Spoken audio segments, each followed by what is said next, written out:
Bienvenidos a Cultura en Andaluz, un podcast de Europa 3.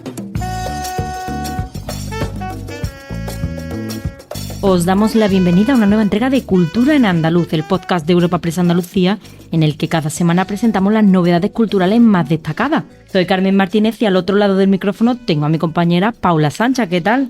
Muy buenas, Carmen. ¿Qué tal? ¿Qué tenemos hoy?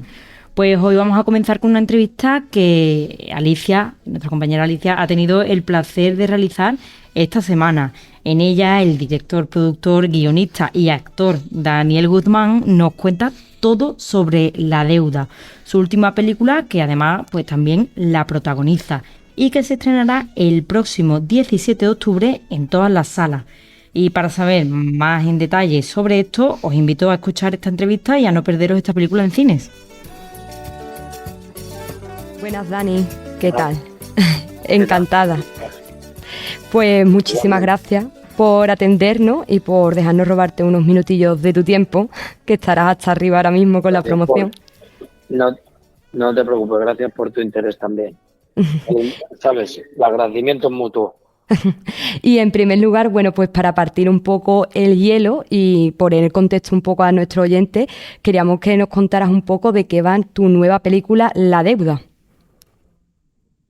La Deuda habla de la historia nace de una premisa que viví, de un detonante que viví. Habla de dos personas de diferentes generaciones, una historia de afecto de dos personas de diferente generación que viven juntos, que se acompañan y que se han encontrado en la vida y que comparten la vida, y que por circunstancias de un acto errático del protagonista, de Lucas, les cambia su camino. Es una película que la premisa, el detonante es la pérdida de la vivienda de una persona mayor, de una persona de la tercera edad, y donde Lucas, que tiene una deuda emocional con ella, intenta hacer todo lo posible porque no pierda la vivienda, intenta conseguir el dinero in extremis, poniendo en juego su vida, su libertad y huyendo de la policía. Todo lo hace por ella y también, aparte de eso, hasta dónde está dispuesta a llegar alguien por amor, por afecto, y aparte de eso habla de la culpa a través del personaje de Itziar Ituño, de la redención, de la necesidad de pedir perdón y también, por otro lado, la necesidad de afecto con el personaje de Mara, el personaje que hace Susana Abaitua, como que es una enfermera que le cuida durante un tiempo y él pues se enamora de ella e intenta encontrar el afecto con ella. Dani, como has dicho, la gentrificación es uno de los motores de esta película. ¿Hasta qué punto has querido que sea este elemento social como un propio personaje dentro de esta obra? Pues la verdad te digo, me ha salido de manera natural, de manera espontánea, de manera inconsciente. Todo nace de una experiencia que tuve yo con mi abuela en un centro de salud, porque ella necesitaba oxígeno y necesitaba que le dieran una sesión de oxígeno por las tardes para que pudiera dormir. Y ahí, como no podíamos hablar, estábamos siempre todos los días en la sala de curas, como 15 o 20 minutos. Un día, como no podíamos hablar, estábamos en silencio, y yo un día me fijé en un desfibrilador que había y dije, ¿qué pasaría si por necesidad yo tuviera que sustraer este desfibrilador para cubrir necesidades?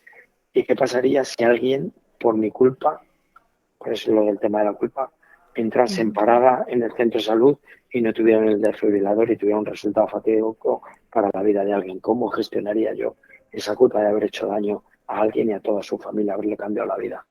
Luego pensé, ¿qué pasaría si ella, mi abuela, no fuera mi abuela, sino una persona de diferente generación a la que en un momento me ayudó y con quien comparto la vida y estoy en deuda con ella y caminamos juntos porque nos queremos, ¿no?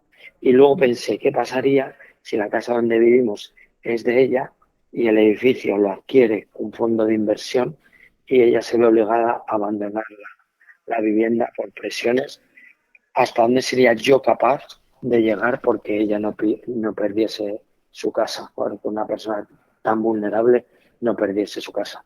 Y ahí fue donde empecé a crear la estructura de thriller. O sea, me salió de manera natural a través de esa premisa o de esa experiencia que tuve con mi abuela. Y Dani, ¿qué dificultades has tenido para reencarnar esa historia que tuviste con tu abuela en este guión? ¿Cómo ha sido recordar todo ese momento que tuviste con tu abuela y mostrarlo ahora en una película?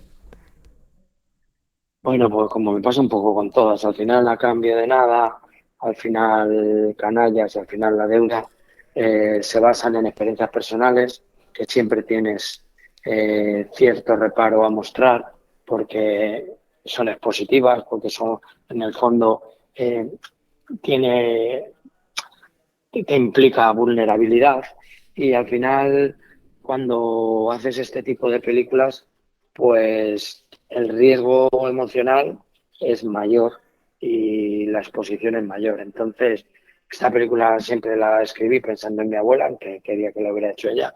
Lo que pasa es que lamentablemente no llegó hasta que la rodé y entonces fue cuando empecé a buscar a alguien con unas características similares a mi abuela, bueno, pues de humanidad, de educación, de sentido del humor, de nobleza y de sabiduría. Y ahí, ahí tuve la suerte de encontrar a Charo que reunía todas esas condiciones. Y Dani, trabajar con Charo García, que está haciendo su debut, que interpreta a Antonia, ¿no? Que está junto con Luca. ¿Cómo ha sido hacer la interpretación tuya con ella? ¿Has recordado a tu abuela? ¿Cómo ha sido? Mira, en principio yo no iba a haber hecho la película como actor porque yo solo cuando dirijo me intento solo dirigir y darle las herramientas a mis compañeros y compañeras para que disfruten y para buscar lo que quiero conseguir del proceso de trabajo. Pero aquí pasó una cosa y es que yo estuve buscando como un año entero el personaje de Antonia y claro, por la edad tan avanzada que para esa fragilidad y esa vulnerabilidad que cuenta la película, esa dependencia, tenía que encontrar una persona mayor siempre de 90 años. Es difícil porque obviamente cuando no eres profesional y encima estás delicada a nivel físico, por ejemplo, pues hace que todo se complique mucho más y que las herramientas que necesitas utilizar son más complicadas de gestionar a nivel de dirección actoral. Pero da la casualidad de que ella es justamente la luz de la película, la esperanza y el sentido del humor, es paradójicamente más que el resto de personajes. Y en esto pasó que yo estuve como un año hasta que la encontré. Cuando la encontré estuve 3 meses ensayando con ella y luego me puse a hacer el casting del actor protagonista con compañeros y amigos que conozco de hace mucho tiempo y empezamos a trabajar. Cuando me decidí por 2 opciones finalistas, yo ya llevaba 3 meses trabajando con Charo y Charo se cayó en la residencia y se rompió 2 costillas. Y nos dijeron los terapeutas y los hijos y todo el mundo que ya estaba delicada, que era complicado seguir aguantando con ella y entonces ahí fue cuando tomé la decisión de hacerla yo. ¿Por qué? Porque cuando habíamos trabajado, yo había grabado todos los ensayos durante 3 meses y cuando lo vieron la gente que participaba en la película, los directivos y directivas de Televisión Española, de Movistar y de toda la gente que está en la película, dijeron, Dani, esto que este vínculo emocional que ha nacido entre vosotros, la manera que tenéis de miraros, la relación que tenéis hecha en la propia película. Si ahora, por un lado, esperamos, puede que no tengas a Charo y luego es verdad que le probé a Charo con otros compañeros y no se establecía lo que había nacido entre nosotros y al final bueno y por un tercer motivo porque yo tenía que rodar en 2 semanas y en 2 semanas no me daba tiempo a preparar a un compañero, sobre todo por respeto. Y claro, dije, pues parece que lo estaba pidiendo todo, que vos soy yo el que lo haga por la cercanía y por cómo conozco al personaje y por la relación que ya tengo. Y al final pues tomé esa decisión. Claro. Y Dani, ¿cómo ha sido, aparte de interpretar, escribirlo, dirigirlo y producirlo? ¿Cómo ha sido llevar todo este desempeño en una misma obra? Pues mira, es una ecuación que al final nunca sale exacta. Quiero decir, siempre te da un resultado que no te esperas y complicado. ¿Por qué? Porque producir y dirigir a la vez es, mm, es una aventura que es imposible de que te cuadre, porque tienes al yo autor y tienes al yo productor. Y ahí se establece una disputa que es muy difícil de que te cuadre. Escribir me gusta mucho, es el primer proceso en el que estoy yo solo, en el que disfruto mucho y en el que hay una relación directa con la historia y ahí marco mis tiempos y el proceso es maravilloso. Luego dirigir, si diriges solo, es perfecto. Si diriges y actúas, ya se empieza a complicar. Y si diriges, actúas y produces, la ecuación es muy complicada. Entonces, si puedo evitarlo, primero ahora tengo que recuperarme y ver qué quiero hacer con mi vida porque estoy exhausto, estoy agotado, estoy totalmente vacío a todos los niveles, a nivel emocional, a nivel físico, a nivel de todo tipo. Ahora mismo si vuelvo a hacer una película, que es algo que cuando acabo todas mis películas, está el grado de implicación que justo cuando acabo no quiero volver a hacer una película nunca más. Si me recupero, sí me gustaría que fueran proyectos más abarcables, no películas de tantísimo presupuesto, de tantísimos decorados, tantísimas localizaciones. Para que te hagas una idea, esta peli tiene 78 localizaciones y una película normal son veintitantas. Son 3 películas en uno. Es una película que son 5 millones de euros, que una película media son 2. O sea, en el fondo son 10 semanas de rodaje, que las películas normales son, para que te hagas una idea, más o menos 4 o 5 semanas. Y un montaje son 3 meses y esta película me ha costado montarla un año. O sea, si te das cuenta, los números como son, al Claro, final acabas exhausto porque es titánico. Entonces, eso me desgasta tanto que si puedo no lo voy a seguir mezclando claro. y de películas más abarcables. Y Dani, después de todo lo que nos has contado, de todos los retos que has abarcado con todas estas facetas que has desarrollado en la película, ¿cuál ha sido el mayor reto narrativo o estructural al enlazar las distintas historias de los personajes que vemos en esta peli?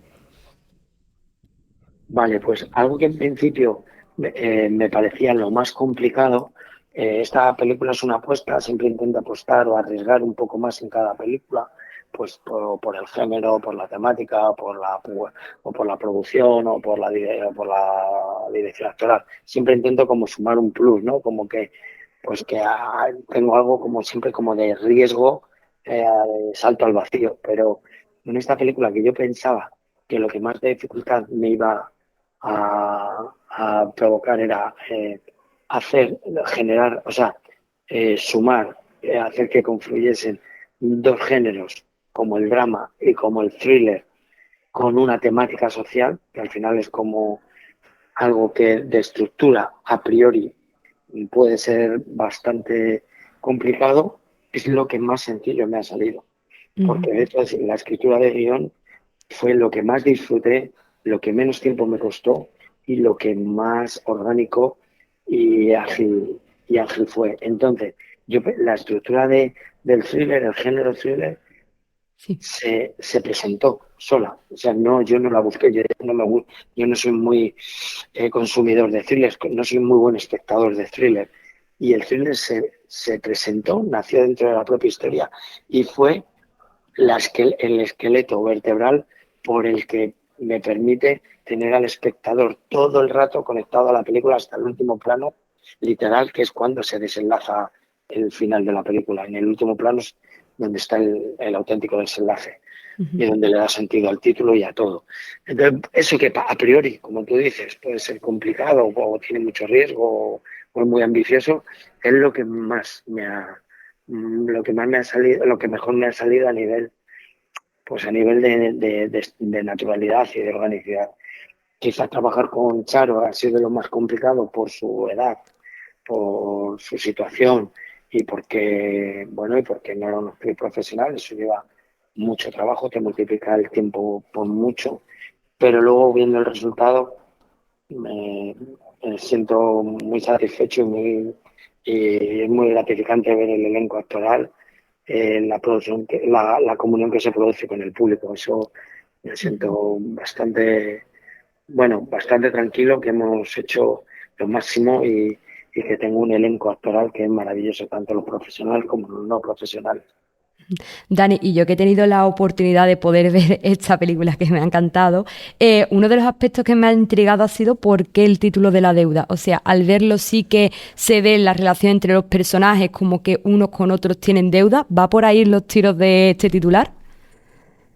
Sí, lo primero, que te agradezco enormemente que hayas visto la película antes de hacerme la entrevista. Eso ya dice mucho de ti. De hecho, te iba a decir que si no lo habías visto, que te vinieras hoy a verla en pantalla grande al Cervantes.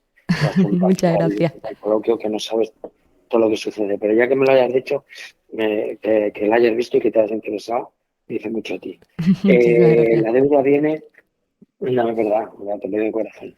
La deuda viene por varios aspectos. Uno, por la deuda emocional que tiene Lucas con Antonia, porque ella le ayudó cuando él era pequeño, porque no se sabe la relación que tienen hasta el final de la película. Ujú. Eso por un lado, la deuda emocional hasta donde estás dispuesto a llegar por la persona a la que quieres. Luego, la deuda emocional, la deuda económica que Sí, contrae con el banco y que necesita encontrar el dinero para que no pierda la vivienda. Y luego, la deuda emocional que tiene con el personaje de Ichia por lo que pasa en su vida, por lo que él provoca, claro. ¿no? La deuda del Ujú. perdón, de la culpa, de la redención y por último la deuda que tiene con la banda en la que entra a trabajar de manera ilegal, la deuda que tiene con ellos al final por Claro. una decisión que toma, la que tú ya sabes. Sí. Y otra preguntita que te quería hacer, Dani, con respecto a Itzia, que encarna en este caso a Gabriela. Su vida se trastoca por la pérdida del hijo, como podemos ver al principio de la película, ¿no? ¿En qué momento del guión pensaste que podría haber una conexión tan grande como vemos avanzada la peli entre Lucas y Gabriela?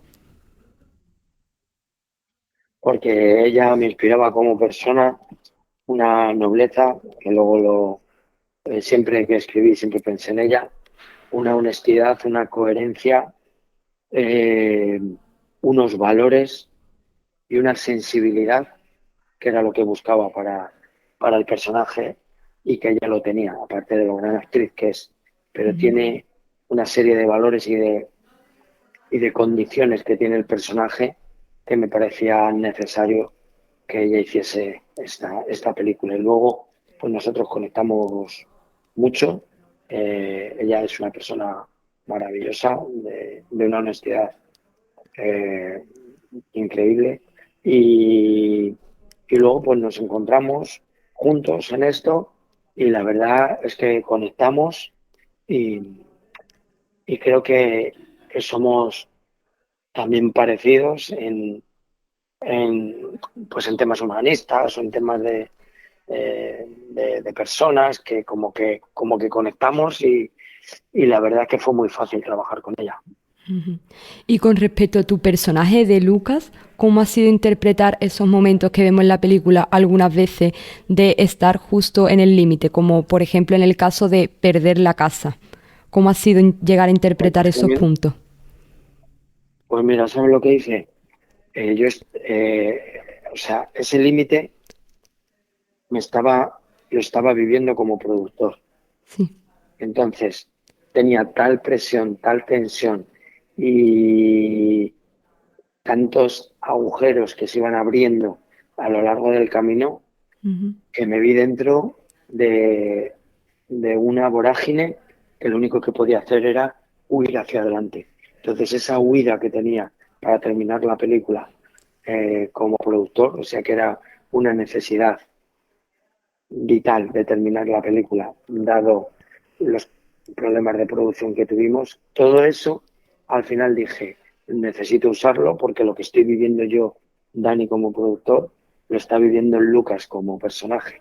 Sí. Entonces, al final, en mi semblante o en mi cara se veía una presión, un miedo, un dolor, un agobio, un- una necesidad de huida y y se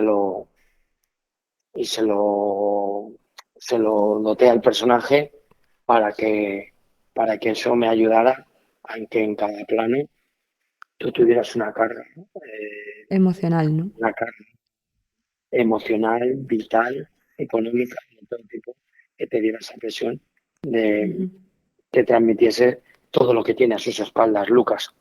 Claro, yo como espectadora te tengo que decir que lo has hecho así, vamos, tal cual que lo transmites en la película dentro, ¿eh? Y una cosilla, Dani.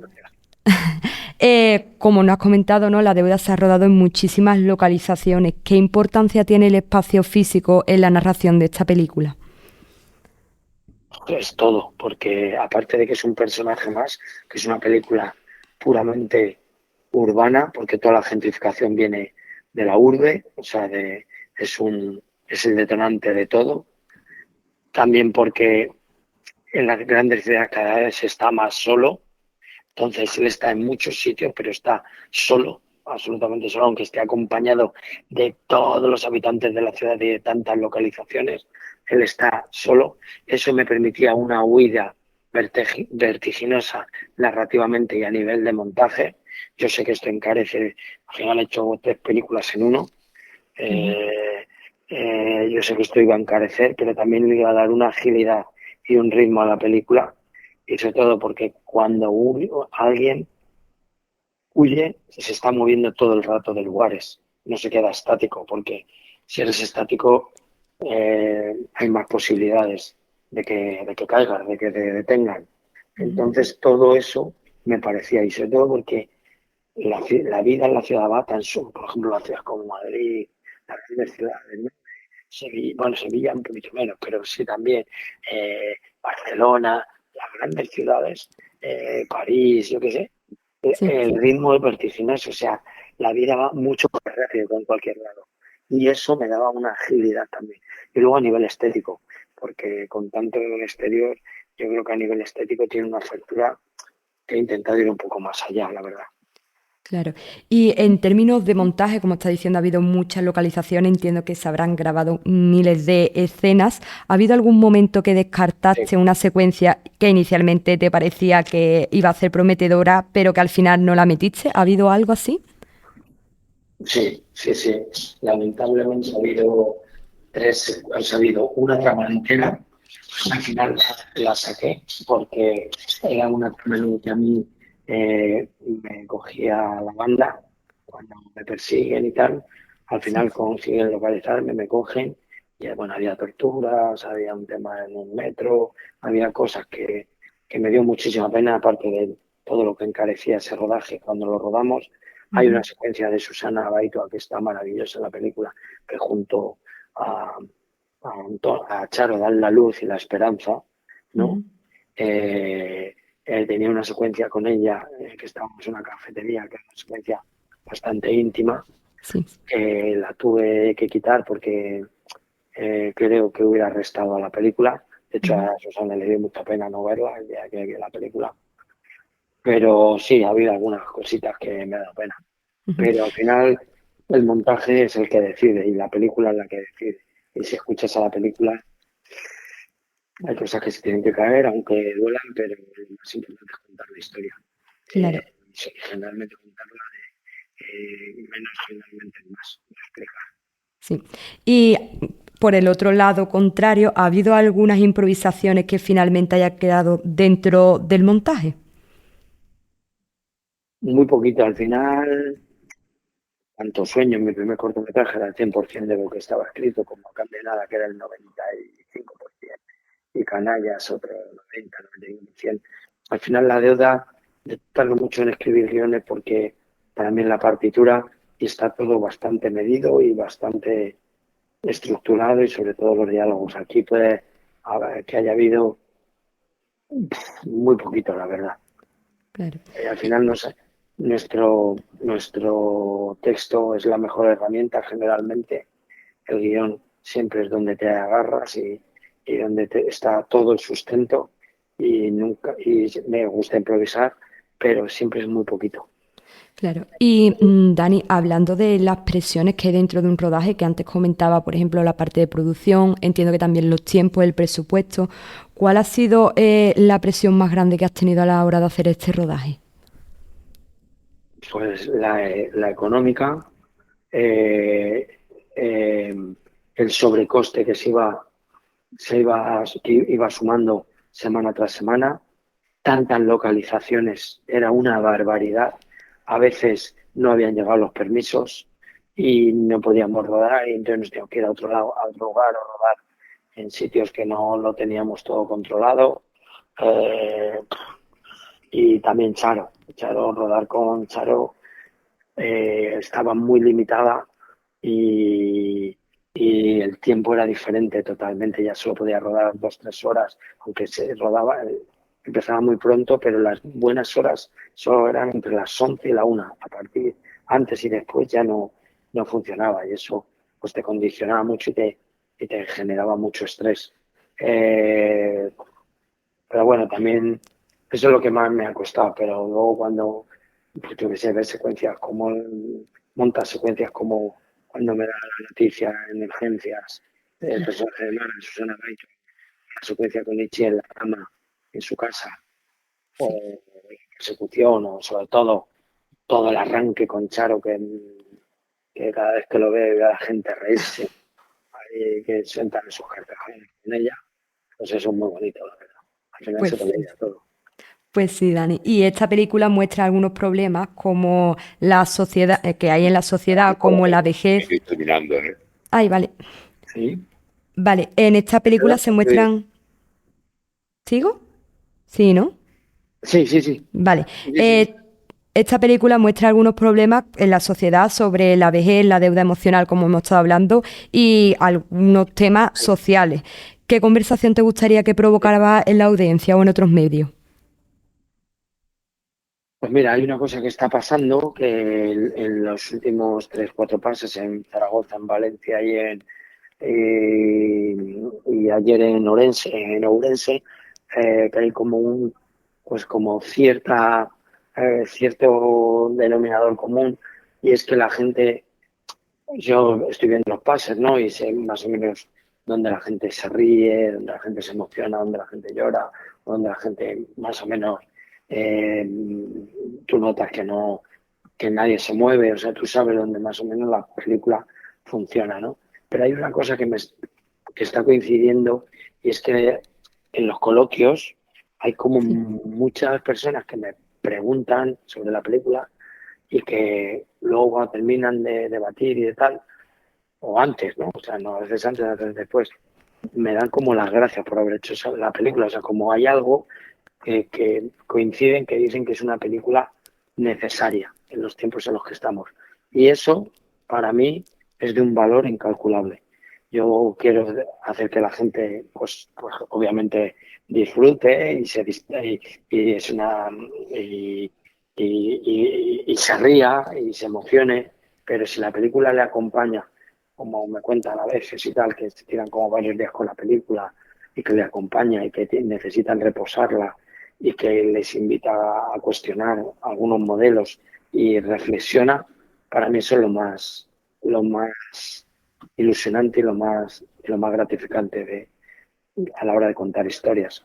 Pues sí. Y Dani, finalmente, ya que se nos acaba el tiempo, te quería preguntar que si tuvieras que extraer una deuda emocional que esta película ha saldado Sí. para ti, ¿cuál sería? Mi relación con los mayores y el permitir equivocarme. Ujú. Esa puede ser el resumen, ¿no? De tu enlace con la Sí, película, ¿no? Vale. sí, sí, totalmente. Pues nada, Dani, El, muchísimas. el aceptarme y intentar perdonarme algunas decisiones que he tomado y que las entiendo y que no las juzgo, el no juzgar.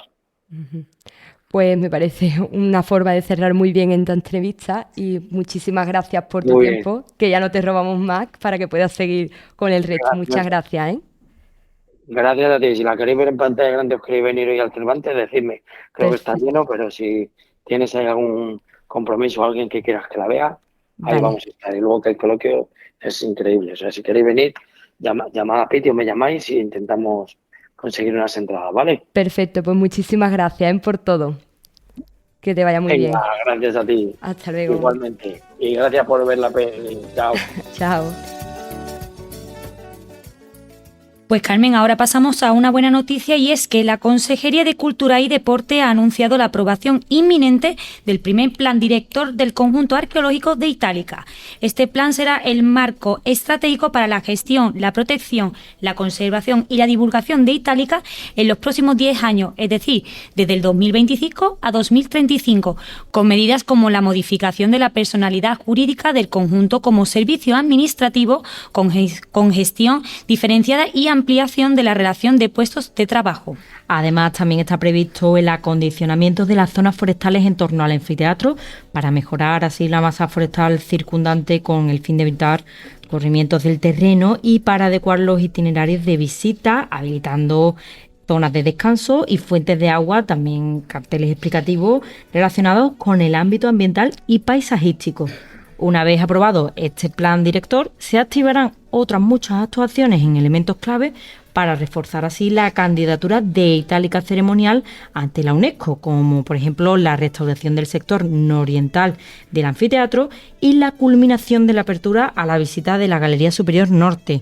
También la construcción del frente escénico del Teatro Romano mediante la reintegración de las piezas arqueológicas conservadas.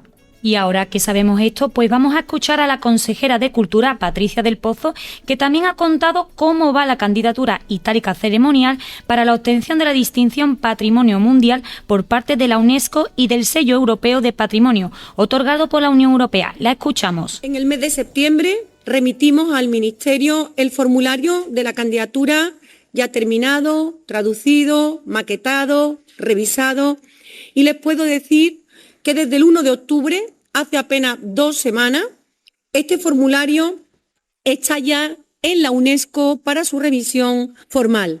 Por tanto, vamos avanzando bien, vamos avanzando según lo previsto. ¿Qué toca ahora? Pues ahora estamos a la espera de las posibles aportaciones, sugerencias que pueda hacer UNESCO hasta el mes de diciembre. En caso de que se incluyan comentarios o solicitudes, se adaptará de nuevo el expediente durante diciembre y enero para remitirlo al Ministerio y su posterior presentación en la UNESCO antes del 1 de febrero de 2026. Nos vamos ahora a Almería para hablar de Gema del Castillo, una joven almeriense que convive con la precariedad laboral, la crisis del alquiler y la complejidad de construir vínculos duraderos en un contexto de relaciones líquidas. Sin embargo, la particularidad de la escritora es que ha sabido convertir pues esa incertidumbre, la ha convertido en literatura, pues además con un poco de ironía y lucidez, en un libro que se llama Algún día nos reiremos de esto, una obra que capta la esencia de una generación a través de 4 jóvenes que intentan encontrar su lugar en el mundo viviendo en Granada. En Algún día nos reiremos de esto, título que alude a ese intento de restar gravedad a lo vivido, la autora explora la amistad como refugio y como impulso para resistirse. A través de las vivencias de sus protagonistas, pues se aborda con una mirada esperanzadora la idea de que no todo tiempo pasado fue mejor. Y para comprender mejor esta obra, nuestra compañera Sara tuvo el placer de hacerle una entrevista hace muy poquito. Así que os dejamos un poco de lo que nos contó Gema. La escuchamos. Tenemos 7 vidas, tenemos Friends, tenemos Girls, tenemos 1000 series, o sea, como que el producto en sí está hecho, como la estructura en sí está hecha, yo simplemente como que me he adherido a ella. Yo sentía que era todo muy naif, ¿no? Como muy ingenuo, como que las cuestiones de clase no estaban ahí. Sin embargo, yo leo a Sally Rooney o leo a otra autora marxista y yo digo, vale, entiendo que los personajes están atravesados por sus condiciones y por haber nacido en X familia o en Y familia, ¿no? Entonces para mí era súper importante reivindicarlo y que formara parte de la construcción de los personajes, que no fueran personajes simplemente que trabajaran en una consultora. Pues no, es que a lo mejor trabajar en una consultora era una persona liberal, era una persona de derechas, pero es que igualmente está puteada. Que al final reflejar la ideología, pero también la sociedad en la que se desarrolla eso, ¿no? El problema que tenía era que, claro, mi ideología al final como es de izquierda y yo se notaba muchísimo que como que un poco mimaba a unos personajes más que a otros, hasta que de repente entendí este conflicto, ¿no? Porque muchas de mis amigas son de derecha y como eso, están igual de puteas que yo. Y terminamos con la buena noticia de que la malagueña Ana Mena, que ha sacado nueva música después de un paroncito, en esta ocasión abre este nuevo camino con su nueva canción Lárgate, en la que habla de matar a un chico que le ha hecho daño, aunque ella se defiende ante las críticas que ha habido en redes estos días desde el lanzamiento, que hasta le censuraron la portada y tuvo que cambiarla 2 días antes de lanzarlo. Pues ella se defiende asegurando que los hombres también hacen canciones sexualizando a las mujeres todo el tiempo, a todas horas, y bueno, que también se bailan en las discotecas, que por qué no también vamos a hacerlo de estos temas. En la canción La malagueña canta al desamor desde la rabia, con estrofas como tengo 10.000 maneras para matarte y así no verte, o por ejemplo, si este amor me dejó una cicatriz, la tuya va a ser de muerte, por lo que ha recibido, pues como hemos dicho, críticas en las redes. Y Lárgate pues es el primer adelanto del nuevo disco en el que está trabajando Ana Mena y se une a la larga lista de hits como Carita Triste, Madrid City o A un paso de la luna.